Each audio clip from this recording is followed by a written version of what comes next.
There was once a young bacher living in one of the towns far out in Europe. He was a young bacher. He was 12 years old. And it was time for him to go to Yeshiva Gedolah.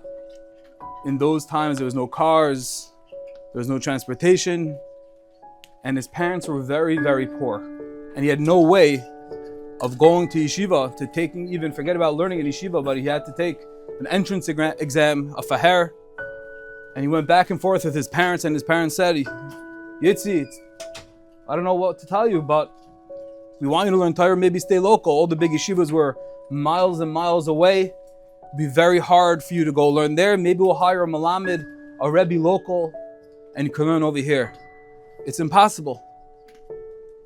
And Yitzi really wanted to go. He wanted to learn by the great Rosh Yeshiva, Shimon Shkop, Rosh Yeshiva of Grodno. And his parents said, you're so little, you're a 12-year-old little bacher. Back and forth. His parents saw that Yitzi was so ambitious, yet he was so badly wanted to learn Torah in the great Grodno Yeshiva. Until finally they agreed.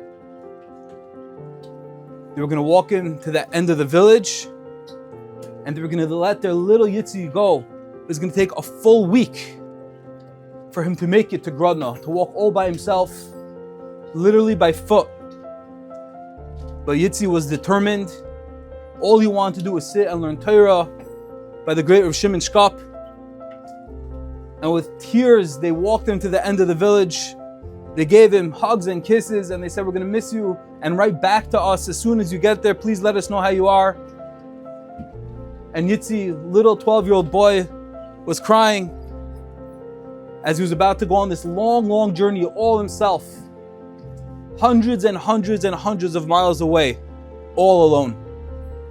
But he had no other way of getting there other than walking on his own 2 little feet. It was cold, it was the winter, it was snowy, it was dangerous, and it took well over a week for little Yitzi, who had very little food. He came from a poor family. He had some bread, he had some rice. And by the time he reached Grodno, he finally made it over there. He was very sick and tired, but he saw the great Grodno Yeshiva, this big, beautiful building, the Yeshiva of Reb Shimon Shkop. And all the Bachrim, they were asking, like, what are you doing here? And he said, I come from hundreds and hundreds of miles away, and all I want to do is learn in yeshiva. And they said, okay, the Rosh Yeshiva's house is just a few minutes away. And he schlepped his little feet, the last bits of koiches that he had. And he went to Shimon Shkop's house, knocked on his door, and the great Shimon Shkop, huge Talmid Chacham, the Gadol Adar, long white beard, sees this little boy and he says, what are you doing over here? And he says, I'm here to learn Torah. I want to learn in Grodno. I want to learn in your yeshiva. And this boy, besides all the difficulty he experienced on his journey to the yeshiva, he had to remember all the Gemaras he prepared for the big Faher. It was known they had to master hundreds and hundreds and hundreds of blot of Gemara to get into the yeshiva, to be one of the Bachrim, top tier, to learn by Rav Shimon Shkop. And even though he had no food and he was dehydrated and he was malnourished, but he kept on chazering the Gemaras. Just imagine this little bacher, and Rav Shimon Shkop is looking at him and he's saying, where are you from? How did you get here? And he said, well, my family has no money. I come from hundreds and hundreds of miles away, and I just got here and I'm ready to take a faher. And Rosh Yeshiva understood this must have been a very, very special bacher. And he said, come in, little tzaddik. He opened this door, he had him sit down, and little Yitzi was so scared, he was so hungry, but he was ready. He had all the Gemaras ready for the big faher. And he thought that Rav Shimon Shkop was about to ask him all the questions on the Gemaras, on all of Shas, and that's what he was ready for. After he sat down, Rav Shimon Shkop asked him, he said, Tyra Yitzi, when's the last time you had a hot meal?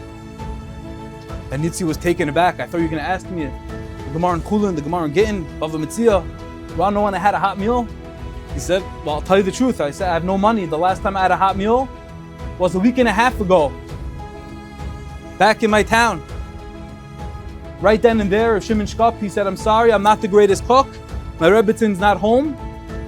But he himself, Reb Shimon Shkop, the great Rosh Yeshiva, he went and he started cooking for this bacher a delicious, nourishing meal. The bacher got his energy back. He was able to see straight again. And he's like, okay, fine, now I'm sure that the Rosh Yeshiva is going to start asking me questions on the Gemaras that I prepared. And after he made an al-michi, he benched. He thought they were ready to go. But no. Shimon Shkop asked him another question. He said, Little Yitzi, he said, when's the last time you slept in a bed? And Little Yitzi said, well, on my trip to Grodno, I slept in forests, I slept on rocks, on straw, maybe in a motel. Someone was nice enough to see what I was going through. But a bed? Not since I left my town hundreds and hundreds of miles away. And Shimon Shkop said,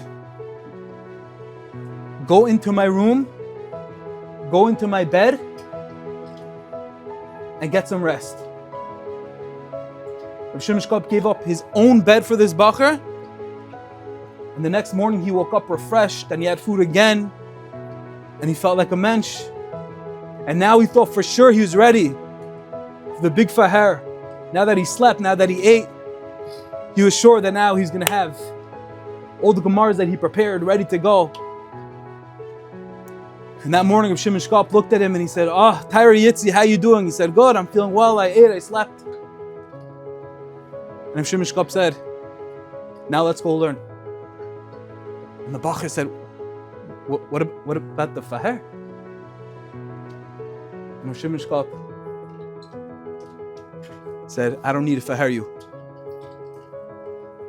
He said, the Mesiras Nefesh that you had for Torah, that you gave up a week and a half to walk hundreds and hundreds of miles on your weak, frail little feet, and that you slept on straw and on hay and who knows where in the dark and the cold all alone, without your family, without your siblings, without a hot drink, without meals, without food, without anything, you are ready to sit and steig in my yeshiva. This bacher became a big, tremendous Talmid Chacham. He learned in the yeshiva. And soon after, the Nazis came and took over Grodno, wiped it all out. And this bacher said, when he was older, he lost his entire family in the war. And he said the thing that kept him going forever, that he was able to have the courage to go through and keep his bitachon and his emunah, and keep close to the Eibishter, not give up after all that he went through, after losing his entire family, was remembering the love and the care that Reb Shimon Shkop had for him, that the two questions he asked him, forgetting everything else, was his Mesiras Nefesh for Torah, and that always reminded him that Hashem loves me, and even when it's hard and difficult, but Hashem took care of me then, and even when things are so hard and challenging, I lost everything. But the love that Reb Shimon Shkop had for me is just a mashal, is just a glimpse into the love that Hashem has for us. And that kept him strong for years later, after he lost everything.